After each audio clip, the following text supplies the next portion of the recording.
Hey guys, welcome back to the channel. I hope you guys are having a wonderful weekend. But I also hope that wherever you are, it's not as humid as it is here because it's been pretty much hell. I know Charlie Mack has been talking about the humidity up there in New England. My family in upstate New York has been talking about the humidity.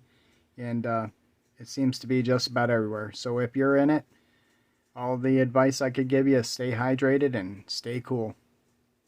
Alright, so I want to update on a few things I've been doing to the 2022 Prostreet Group Build. I'm not making great progress, but I am making progress. Basically what I've been doing is I've been building parts and I've been modifying parts and doing little small things here. Humidity won't let me do too much painting. I'm painting small parts and obviously they're taking a really long time to dry. So let me show you what I have done. So first of all, the chassis. I did paint it and then I did a mock-up and then I was like, well, I guess I shouldn't have painted it and I should have just mocked everything up first. So you'll see here that I sanded this out and it's a little bit thinner. You'll never notice that once the car is finished. And the reason why I did that is because I also cut out the centers of the upper A-arms. They're molded solid, so I cut the centers out of the A-arms so I can get the coilover shocks to run right through, okay, to the lower A-arm. So I took my sanding sticks and thinned that out some, and the upper A-arms are actually out in the garage drying. I painted them earlier today. They'll probably take 4 weeks to dry. You can see how it is. Alright, so the cage is going to be that Tester's Extreme lacquer, that pink color. I think it looks pretty cool. I haven't revealed what the secondary color, or actually it's the primary color, is going to be. The body on the car will be. Like I said, think 90s. The interior is going to be aluminum. And I have not decided whether or not I'm going to paint detail the bead rolls in here or just leave them aluminum.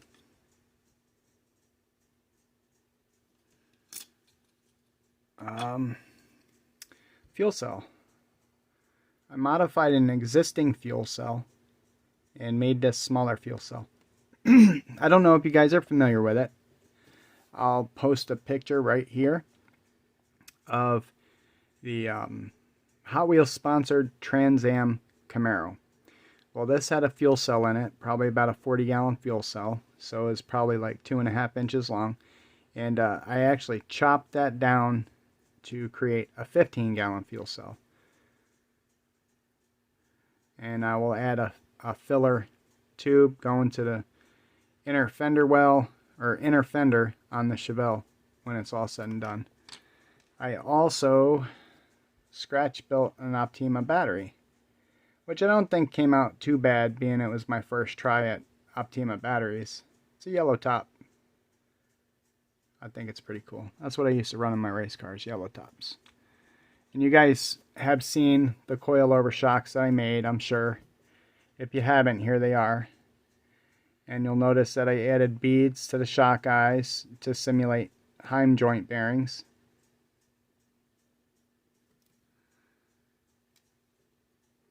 Let's see. I've modified the spindles. So let's talk about these spindles a little bit. Obviously, you can see I sanded. You can tell from the profile I sanded them because they're generally round and a lot thicker. So I sanded them flat. And there's a couple different reasons why I did that. One, for clearance for the coilovers when they go down, because these were an obstruction as well. But also, what I plan on doing is I'm going to trim this back from here to about here. And I'm going to drill out the center a bit. And I'm going to insert the wheel and glue it into place. But what else I'm going to do is I'm going to drill a hole, center it right in the center of the spindle pin. I'm going to drill a hole all the way through with my pin vise. And I'm going to put a straight pin through the wheel into the spindle.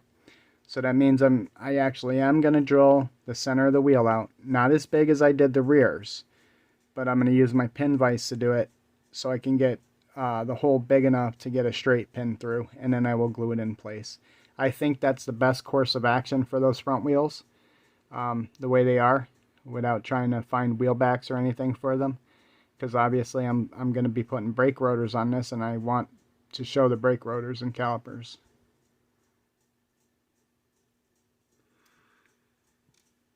So let's show the engine. You'll notice I ripped the fuel lines off because as I was trying to do this, the fuel lines were actually in the way. So what have I done? This has some photo etch throttle linkages on there and photo etch arms here, and they were a bear, let me tell you. So the arms coming off the linkages are actually beating needles cut down, and they go to some arms here, and the beads here simulate roller bearings. This rod here is actually a thin sewing needle that I cut down, and then you have the two photo etch arms. They're really hard to see. You probably won't be able to see them here and then here. And then there's another rod. Let me get a pointer. There's another rod that runs from here down, and down here, it fell over? No, it's there. Or did it take a vacation? I don't see it. I think it took a vacation. There was a bell crank in there. And then I will run a throttle cable up from the firewall to up here. Okay. And like I said, this is going to get the blower hat on top of it. So I still have stuff to do. And then I got to rerun the fuel lines and everything. And then I got to do the plug wires, and I have to do the headers. Which brings me to my next thing. I already showed you the headers. I don't like these mufflers on here, so I'm going to cut them off. I'm going to make some triangular flanges, and let me show you what I'm going to replace them with. I scratch built the pair of purple hornies. Now, some of you guys know what purple hornies are. If you don't know, Google them. They're almost like cherry bombs, only purple. Hence the name purple hornies. So that's what I'm going to put on for mufflers. And like I said, I got parts out in the garage. They're drying. They'll probably take a year to dry. I don't know. Humidity is crazy, guys, like I said. Just nothing's going to dry. And that's why I haven't even attempted to try to paint the body yet. So let me put these back. I'll just put them right here for now. But, yep, I'm still working this out. And once I get this thinned down where I feel it's thinned down enough, I'll do another mock-up on it and make sure everything fits correctly. I think, show these once again, I think I'm gonna sand this adjuster down just a hair bit more, just to make sure that I have enough.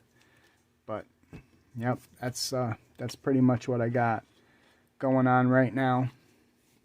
You'll notice I added a little shelf. I don't know if you can tell, but it's a little bit brighter too. And I think I'm just making my problem worse. I'm trying to fix that lighting issue, and I think I'm just making it worse. I'm going in the wrong direction. I bought a new shop light. It's actually a 4-foot, so it spans the entire length of the bench. And it's LED now, but it's 7,000 lumens. And I don't know, I think it might be too bright or whatnot, because I tried to film earlier, and I was actually on camera, and that flickering effect that some of my videos have is just way worse now. And it doesn't matter what angle I try to do it, it's just totally worse. So I wasn't able to film that way. So I had to opt for my go-to of, filming my hands. So you guys are going to see some changes really soon. I've got some exciting news. It's exciting for me. You guys probably won't give two shits about it, but it's exciting for me. I'm actually going to get out of this corner, and I'm actually going to have a whole hobby room. That's what's exciting about it. So I'll be able to actually get my stash out of the closets that they're in and onto some shelves. I'll be able to display more of my stuff, and I'll actually be able to have room to roam as far as the hobby is concerned. So anyway, I got something else I want to show you guys. I pulled the trigger on it finally. And today, I don't know if you guys know, most of you won't know what Menards is, but it's like Home Depot or Lowe's, but we have it here in the Midwest. It's a pretty good store, you know, it's not bad. My wife likes it. So I was there today, and I was looking at this, and it was a little bit more expensive than I wanted to spend right off. So I had to run to Lowe's later, and had to pick up this wood and some wood dowels. And I seen that this thing was $20 cheaper. So I was like, oh man, I gotta get it. I finally pulled the trigger on the stylo. I've been wanting this thing for so long, and I just went and do it. You know, it's like $59.99 at Menards, and it's $39.99 at Lowe's. So I had to get it. I just had to get it. So if you guys have one of these, let me know how you like it and everything. The only downside that I can see is that it's corded, but we'll get by that. I got outlets right on this bench here. So, yep, I haven't even opened it up yet. Figured I'd show you guys first. Alright guys, I just want to let you guys know I appreciate every single one of you. All my new subs, all my old subs. I appreciate you watching my videos. I appreciate reading your comments. I love interacting with all you guys. And I just appreciate everything you guys have done for me. You know what? I'm close to 600. And that's all you guys. Has nothing to do with what I'm doing, because I think I suck. But that's between you and I, right? Alright guys. That's all I got for this video. Thanks for watching.